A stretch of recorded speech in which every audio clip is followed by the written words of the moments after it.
Bonjour Edouard. Tout d'abord, peut-être des nouvelles du noyau. Est-ce qu'il y aura d'autres retours que celui d'Adem Zorgan? Ken Nkuba sera de retour, en plus de Adem. Donc, le seul joueur qu'on perd, c'est Marco qui lui est suspendu, mais pour le reste, tout le monde est disponible et fit. Donc, mis à part nos joueurs qui sont en revalidation de plus longue date. Est-ce qu'Hervé Kofi va rentrer dans le groupe? Oui, Hervé Kofi sera dans le groupe pour le déplacement de demain. Il va beaucoup mieux, il s'est très très bien entraîné là, je dirais depuis fin de semaine passée déjà. Donc on a une conversation comme toujours ouverte et directe avec lui hier et demain est le bon moment pour le reprendre dans le groupe. Est-ce qu'une titularisation est envisageable ou c'est trop tôt? Ça, vous verrez demain au coup d'envoi, mais il y a des étapes en tout cas à franchir, donc on y va étape par étape. Concernant Adem Zorgan, on a vu quand même son importance au cours des 2 derniers matchs. J'imagine que c'est un retour qui vous fait fortement plaisir pour l'équilibre de l'équipe. Oui, la présence d'Adem et son importance a été, je dirais, de plus en plus grande depuis son arrivée. Il s'est très très vite intégré suite à son arrivée l'été passé. Et puis au fur et à mesure de la saison passée, son rôle est devenu de plus en plus important. Et il a encore franchi un palier ici cet été. Donc clairement, et je dirais c'est plus la performance à Saint-Tron, on a vraiment ressenti son absence. L'équilibre était beaucoup mieux ici mardi, surtout en première mi-temps. Mais son retour dans l'équipe fera du bien au collectif. Mardi, donc c'était un match difficile. Comment expliquer après coup donc ces 2 visages, je dirais, du Sporting? Comment expliquer peut-être que le Sporting à 0-0 joue avec une certaine confiance et qu'à l'inverse, quand il mène 2-0, paradoxalement, il perd cette confiance? Avoir une explication, je dirais, vraiment parfaite sera difficile.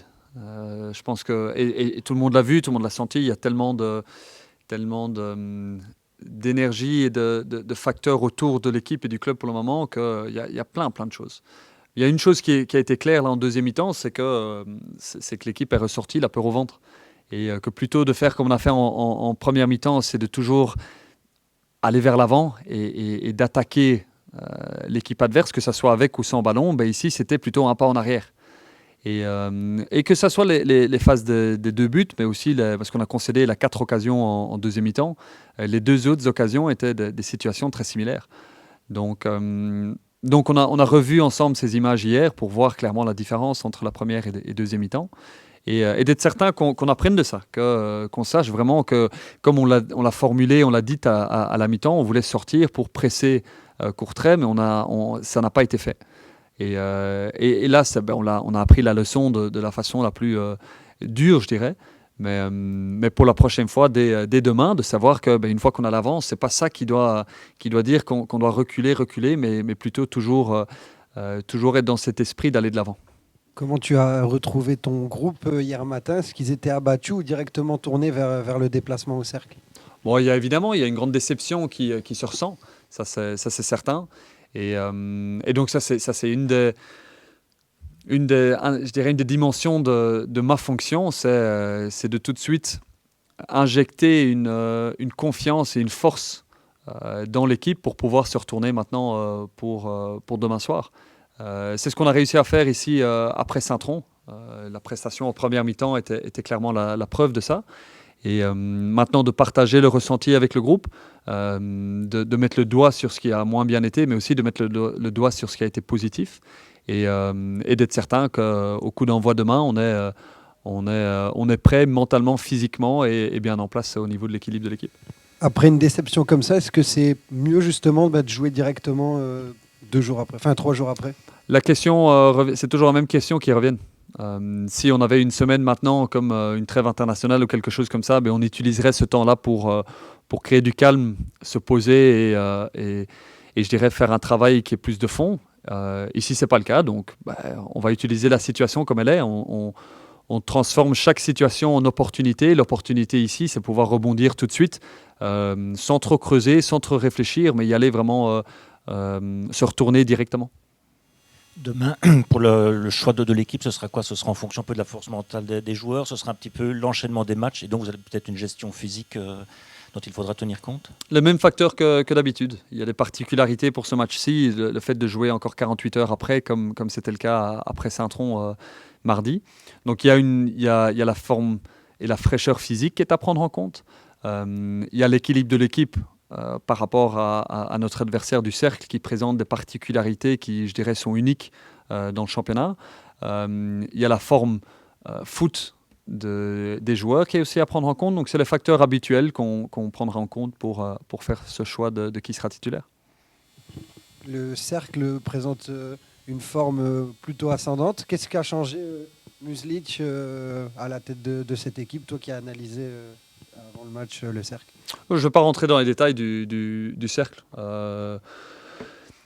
Simplement partager qu'ils ont continué sur la même philosophie et la même logique que celle de Thalhammer avant lui, c'est-à-dire d'être très agressif, de presser en zone, d'avoir un jeu très direct. Ce n'est pas une équipe de longue possession, mais c'est une équipe directe qui est très très forte dans les phases de contre-pressing.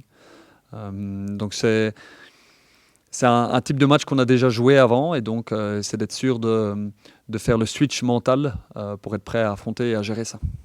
Même si il a raté ses 3 occasions, Ben Bouali à son entrée s'est procuré des opportunités. C'est plutôt bon signe pour le futur, ça, le fait qu'il se procure des... Tout à fait. C'était très bon signe que Badji a eu 4 occasions franches contre le Standard. Badji a aussi été ensuite moins bon contre Saint-Tron. On voit l'irrégularité de son âge.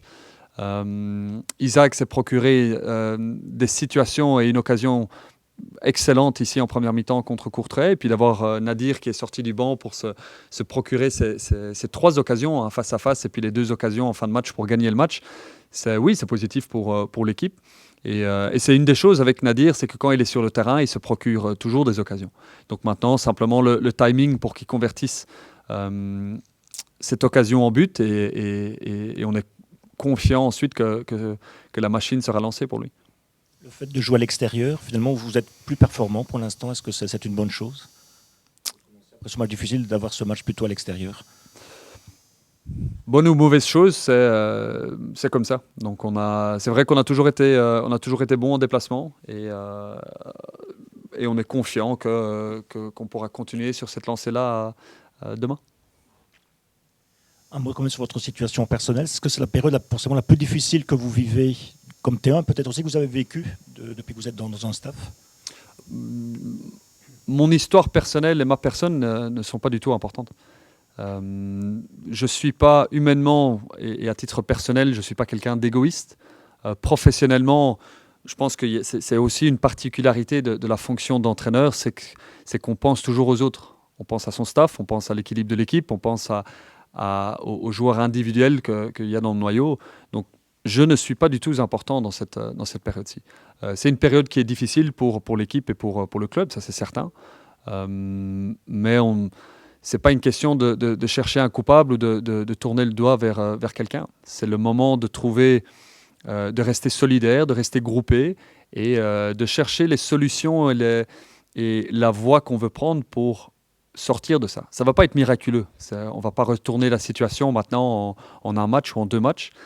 Mais c'est une question maintenant d'étape par étape, match par match, de commencer tout doucement à avancer positivement et recréer une forme de sérénité d'abord, et puis de confiance dans les jours et ensuite les semaines qui viennent. Mehdi a dit que vous aviez une discussion franche mercredi, je pense. C'était le sens justement un petit peu de votre discussion entre vous deux? Mehdi et moi avons des discussions franches tous les jours. Il y a certains jours après les victoires où elles sont plus légères, elles sont plus agréables pour tout le monde. Après des défaites, c'est toujours des discussions qui sont, je dirais même pas plus difficiles, mais où l'énergie est moins légère, ça c'est sûr. Donc non, le dialogue a toujours été très ouvert. On s'est vu hier matin, on s'est vu avant l'entraînement, on s'est encore appelé hier soir. Donc le dialogue reste toujours aussi honnête et direct. Merci beaucoup.